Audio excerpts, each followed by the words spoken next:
सभी को प्रणाम, अनंत अनंत आभार। आप सभी का आज के स्वाध्याय में हृदय से स्वागत है।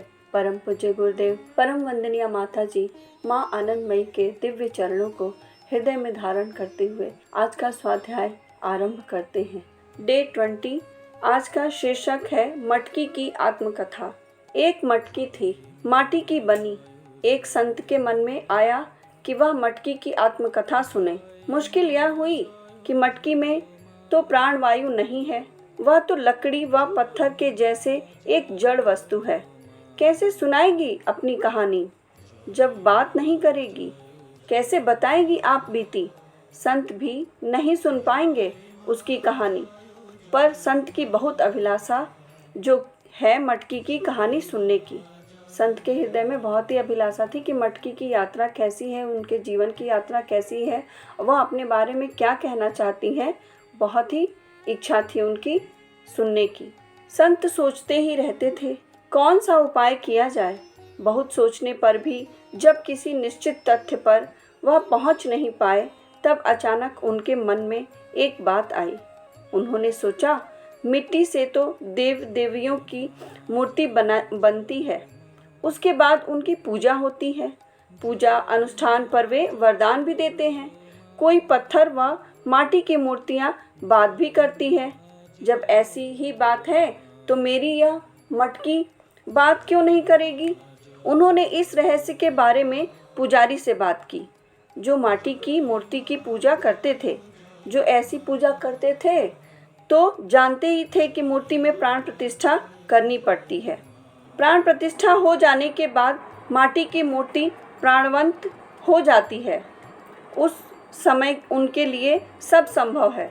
तब वे पूजा भी ग्रहण करती है, प्रयोजन होने पर बात भी करती है। पुजारी ने यह बात महात्मा को समझा दी। संत ने शास्त्र के नियमानुसार मटकी की प्राण प्रतिष्ठा की। देखते ही देखते मटकी सजीव हो गई। उससे जो कुछ भी पूछा जा रहा था वह उसी का जवाब दे रही थी। मंत्रों की शक्ति देखकर संत जी आश्चर्यचकित हो गए। उन्होंने मटकी से कहा, मुझे तुम्हारी जीवन कथा सुनने की बहुत इच्छा है, मुझे बताओगी क्या? संत की बात सुनकर मटकी अपनी कथा कहने लगी। सबसे पहले मैं आप लोगों की धरती का ही एक अंश थी, क्योंकि तब मैं मिट्टी थी। उस समय की बात क्या कहूँ, मैं बहुत ही सुख में थी, परंतु वह सुख मेरे भाग्य में ज़्यादा दिन नहीं रहा। एक दिन देखती हूँ एक आदमी एक फावड़ा लेकर मेरी तरफ आ रहा है। उसे देख मुझे डर लगने लगा। मैं सोचने लगी, वह अभी फावड़े से मुझे खोदेगा, टुकड़े टुकड़े कर देगा। डर से मेरी आंखें बंद हो आईं। पर आंखों के बंद होने से क्या होना था, वह आखिर मुझे ही खोदने लगा। उस दिन की पीड़ा का बयान मैं नहीं कर सकती। मटकी अपनी आत्मकथा शुरू करती हैं और जब उनके अंदर प्राण की शक्ति उत्पन्न हो जाती है तब वे बोलना शुरू करती हैं और उनके ऊपर जो जो बीती होती है, आप बीती, वह वे बताती हैं। खोदने के बाद एक टोकरी में मुझे लेकर अपने घर की ओर चला। मुझे थोड़ी शांति मिली। शायद मुझे किसी सुगंधित पुष्प के पेड़ के नीचे डालेंगे या किसी मीठे फल के नीचे डालेंगे। वहाँ मैं आराम से रहूँगी। पूजा घर लीपने के काम में शायद मुझे ले सकते हैं। आज मेरा सौभाग्य सुप्रसन्न है। भगवान के कमरे में फैल जाऊँगी। कितने संत महात्मा उस कमरे में आते जाते हैं, उनके चरणों का स्पर्श भी मिलेगा। वह कितनी ही प्रसन्न थी माटी कि मुझे यह सब कुछ मिलने वाला है। वह आदमी मुझे अपने घर ले आया। अपने घर के एक तरफ मुझे ढेर बनाकर रख दिया। मैं ठाकुर के मंदिर लीपने के लिए गई हूँ, इसमें मुझे जरा भी संदेह नहीं रहा। बगीचे के पेड़ के नीचे डालना होता तो मुझे कमरे में न रखकर बाहर ही रख देता। यहाँ सोचते ही मैं खुश हो गई। पर हाय रे, सबका भाग्य साथ ही रहता है। इस बात को मुझे समझते तो थोड़ी भी देर न लगी। सुबह होते ही वह आदमी एक बड़े मूसल से मुझे चूर चूर करने लगा।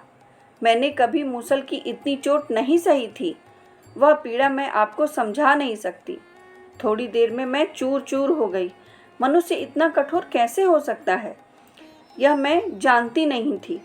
तब तो बात करने की शक्ति नहीं थी, नहीं तो मैं रोते रोते जमीन आसमान एक कर देती। जब वह मिट्टी थी तब तो बात करने की क्षमता नहीं थी, अभी तो उनके अंदर प्राण की प्रतिष्ठा की गई है, तो वे अपनी पीड़ा बता रही हैं। और अगर उस समय होता ऐसा तो वे अपनी पुकार लगाती, वह रोने लग जाती। थोड़ी देर में ऐसा लगा शायद यह व्यक्ति उतना कठोर नहीं है जितना मैंने सोचा था। मुझे लगा इतना कठोर प्रहार करने के बाद शायद उसके मन में दया की भावना जागी है। वह व्यक्ति मेरे चूर चूर हुए बदन पर पानी के छींटे देने लगा। जल की ठंडाई से मेरी पीड़ा दूर हुई। सोचा शायद यह आदमी बहुत खराब नहीं है, पर खेद है, मेरे उस शरीर को बड़े बड़े गोले के आकार में अलग अलग रखा गया। मैंने सोचा न जाने इसके बाद मेरे भाग्य में क्या है। मैं उसी तरह रह गई। उधर रात हो गई। वह व्यक्ति मुझे अकेला छोड़कर चला गया। यह सोचकर खुशी हुई, अब मेरा दुख कटा। पर कहावत है कि लोग सोचते कुछ हैं और होता कुछ और है। मेरा दुर्भाग्य था।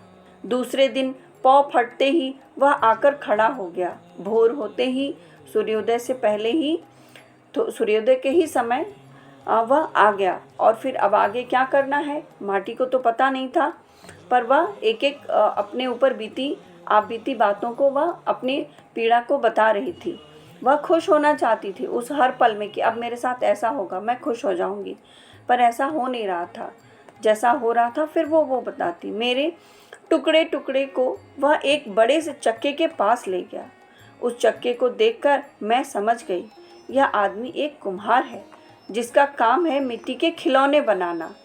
सोचते सोचते मैंने देखा कि उसने उस चक्के पर मुझे चढ़ा दिया। उसके बाद जो सिलसिला चला इससे तो अच्छा था सूली पर चढ़ना। आप सोच ही नहीं सकते कि उसका चक्का किस गति से घूम रहा था। मनुष्य उस गति की कल्पना भी नहीं कर सकता। मुझे चक्कर आने लगा। ऐसा प्रतीत हो रहा है यह कहानी तो माटी की है, माटी की आत्मकथा है, पर ऐसा लग रहा है कि किसी मतलब ऐसा लग रहा है जैसे अपने आप को ही वहाँ हम देख पा रहे हों कि ऐसा हमारे साथ हो रहा है और फिर यहाँ पे ये दशा हो रही है, ये दशा हो रही है। बिल्कुल जीवंत, बिल्कुल वह माटी नहीं लग रही है, वह कोई जीवंत ही व्यक्ति लग रहा है। मुझे चक्कर आने लगे, बदन ढीला पड़ गया, आंखों पर अंधेरा छा गया। उस घूर्णी में मैं कितनी देर बेहोश पड़ी थी यह मैं बता नहीं सकती, पर जब मुझे होश आया तो मैंने अपने को एक घड़े के रूप में पाया। मेरे ऊपर दमकते हुए सूरज की किरणें पड़ रही थीं। फिर भी मैं ठीक थी। अब उस चक्के की घूर्णी तो नहीं थी, मैं वहीं पर पड़ी रहती। देखते ही देखते 4 दिन बीत गए। दिन में तपते हुए सूर्य नारायण के प्रचंड तेज को सहन करती थी, रात को खुली हवा मुझे सहलाती थी। पूरे दिन वह सूर्य के प्रचंड तेज को सहती थी और फिर रात में खुली हवा के साथ वह अपने आप को थोड़ा अच्छा महसूस करती थी। मैं खुश थी। इतने कष्टों के बाद कुछ शांति मिली। शायद भाग्य में अब सुख लिखा होगा, ऐसा सोच रही थी। यह भी सोच रही थी कि आगे का जीवन अब सुख से बिताऊंगी। भगवान ने मेरी रक्षा की है। पर थोड़ी देर में मैंने जो नज़ारा देखा उससे मेरी अंतरात्मा कांप उठी। आप सभी सोच सकते हैं कि आगे क्या ही होने वाला है, पर एक माटी के मुंह से, उनके शब्द के माध्यम से अगर हम उनकी आत्मकथा सुन रहे हैं तो सच में कहीं से नहीं लग रहा है कि ये कोई माटी बोल रही है, ये कोई जीवंत ही बोल रहा है। मेरी आंखों के सामने गोबर के कंडों से आग जलाई और मेरे चारों ओर रखकर उस आग में मुझे सेकने लगे। बड़ा ही कष्ट था। मैं बेहोश हो गई। मेरी बोली नहीं निकल रही थी, इसलिए मेरी चीख किसी ने नहीं सुनी। मुझे याद है, मुझे बचाओ इतना कहकर मैं बेहोश हो गई। उस समय वह मुझे बचाओ बचाओ कह के वह बेहोश हो गई। जब मुझे होश आया तो उतने कष्ट में भी मुझे थोड़ी खुशी हुई। मैंने देखा मुझे नया जन्म मिल चुका है। अब मटमैला रंग नहीं है, अब मैं लाल आभा से रंगी हूँ। मेरे गले में सफ़ेद छुई से गहने पहनाए गए हैं। मेरे को ठोकने पर मैं टन टन की आवाज़ से बज उठती थी। शायद अभी मेरे दुखों का अंत हुआ, मेरे कष्टों का अंत नहीं हुआ था, फिर भी अभी मेरे कष्टों का अंत नहीं हुआ था। दूसरे दिन मुझे टोकरी में रखकर बाजार में बेचने के लिए ले जाया गया। कितने लोग आ रहे थे, जा रहे थे, मैं देख रही थी। इतने में एक आदमी मेरे पास आया। बिना कुछ कहे उसने मुझे 2 चोट लगाए। मैंने कौन सा अपराध किया था, पता ही नहीं। बाद में सुना वह ग्राहक था। मेरे में कोई छेद तो नहीं है, इसी को परखने के लिए उसने इस तरह मुझे चांटा लगाया था। और कितनों से चांटे खाए मैंने। आखिर आपने भी मुझे चांटा मारा था, क्या आपको याद है? वह मटकी अपनी आत्मकथा जिन व्यक्ति से सुना रही है, जो उनको खरीद के ले आए थे और जो संत थे, जो चाहते थे कि मैं माटी की आत्मकथा सुनूं, तो उनको बोल रही है कि आपने भी मुझे चांटा मारा था, क्या आपको याद है? चांटे मारे पर भी आप मुझे खरीद लाए थे। यहाँ पे उनको सुख हुआ था कि आपने चांटा तो मारा था पर आप मुझे खरीद ले आए थे। मैं आपकी आभारी हूँ, आपने मुझे खरीद लिया, नहीं तो न जाने कितने और चांटे पड़ते मुझे। आपकी कृपा से अभी गंगा जल से परिपूर्ण होकर आपके पास हूँ। आपकी कृपा से प्राण प्रतिष्ठा के कारण आपको अपने जीवन की कथा सुना सकी। वो बहुत बहुत आभार व्यक्त कर रही थी कि आपकी ही कृपा हुई, जो आपने मेरे बारे में सोचा और मेरी आत्मकथा के बारे में सोचा कि मेरे ऊपर क्या बीती होगी, और वह जानना चाह रहे थे, तो मैं इतनी बातें आपको बता सकी। यह कहानी पूरी हुई। फिर माता जी कहती हैं, माँ आनंदमयी कहती हैं, समझे? क्या समझाना चाहती हैं माँ? आइए बिल्कुल मन से हृदय खोल के सुनते हैं। भगवान इसी तरह जीव को ताप ज्वाला के भीतर से पूर्ण तत्व की ओर ले जाते हैं। पूर्णत्व अर्थात मुक्ति। मुक्त जीव के भीतर ज्ञान गंगा ही भरी जाती है। जो मटकी के भीतर गंगा जल भरा हुआ था, वह था ज्ञान गंगा।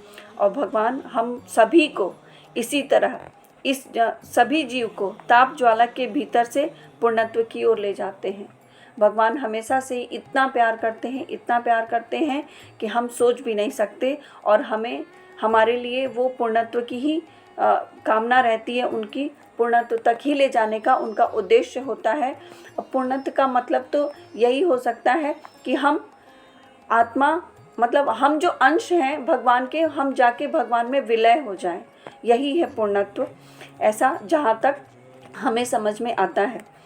तो भगवान स्वयं से हम सबसे वे विरह में रहते हैं, और हम सबसे वे फिर से मिलना चाहते हैं।